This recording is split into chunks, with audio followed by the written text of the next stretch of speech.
Familjar, bashkëluftëtar, qytetar dhe përfaqësues të institucioneve të ndryshme kanë bërë omazhe para trupit të pajet të isheprorit të UÇK-s Selim Krasniqi në hollin e Shtëpisë së Kulturës në Prizren.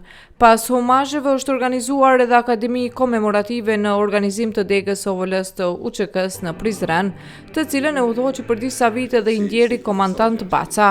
Në emër të bashkëluftëtarëve dhe bashkëveprimtarëve, një fjalë rasti para të pranishmëve të shumtë e mbajti Xhemshid Krasniqi, i cili tha se Selim Krasniqi një jetë të tërë ja u kushtoi çështjes kombëtare para, gjatë dhe pas luftës në Kosovë. Ishte shembulli më i mirë i qendresës, përkushtimit dhe besnikërisë në shërbim të atdheut, tha ai.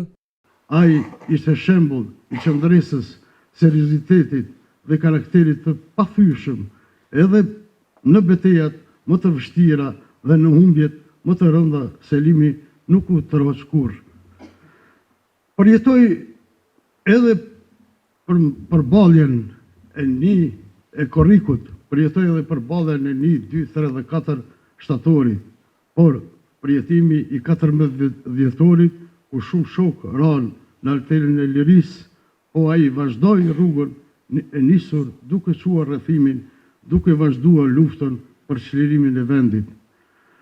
Për janarit të vitit 1999, kreu detyrën e zëvendës komandantit të brigadës 125, ku mori pjesë aktiv në luftimet e ashpra në fshatrat e Suarekës, në prill ku vendoset shtabin e UÇK-s të Kabashit, dhe më 12 qershor, ku së bashku me Drinin mori pjesë në organizimin dhe zbatimin e operacionit për çlirimin e Prizrenit, si kurrizim i luftës të tij për liri. Kryetari OVL-s të UÇK-s Hysni Gucati tha se Selim Krasniqi do të kujtohet si figurë paharrueshme e historisë sonë të lavdishme. Në kohën më të vështira për popullin tonë, ai dëshmoi sakrificën dhe përkushtimin, duke u bërë shembull i dashurisë dhe i qendresës. Dhe pas luftës, ai mbeti i palodhur në shërbim të vlerave të saj, si një ndër themeluesit e organizatës veteranëve të luftës së ushtrisë shqiptare të Kosovës, duke kontribuar në ruajtjen, dinjitetin të vlerave dhe në forcimin e zërit të tyre.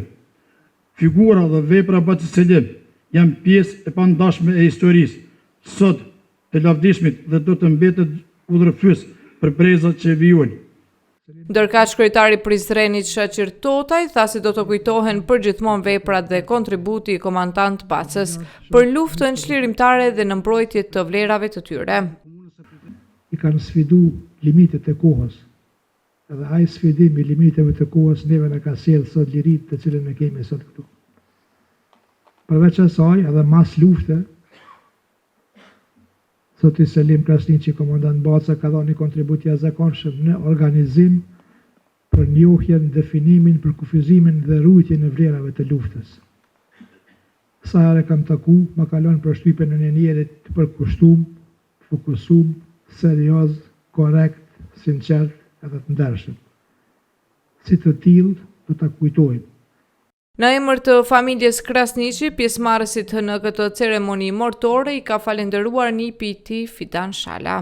Të pranishmit shok e dashamir të dajës, bashkëluftëtar të dajës, që njëjë sikur ne që kemi dhimbjen sot ashtu edhe ju, të njëjtën dhimbje ndani për dajën, nga se të gjithë e kishit shok, e kishit mik. Ju falenderoj për kohën tuaj të çmuar, kohë që të cilën i lutemi Zotit që t'ua kthejmë për të mirë në gëzimet tuaja familjare. Ju falenderoj të gjithë për pjesëmarrje. Pas akademisë, kortezhi funeral është drejtuar për në varresat e dëshmorëve në Lantovic, ku është organizuar edhe ceremonia avarimit të isheprorit të UÇK-s Selim Krasniqi, i cili ndëroi jetë dje pas një sëmundje të shkurtër në moshën 76 vjeçare.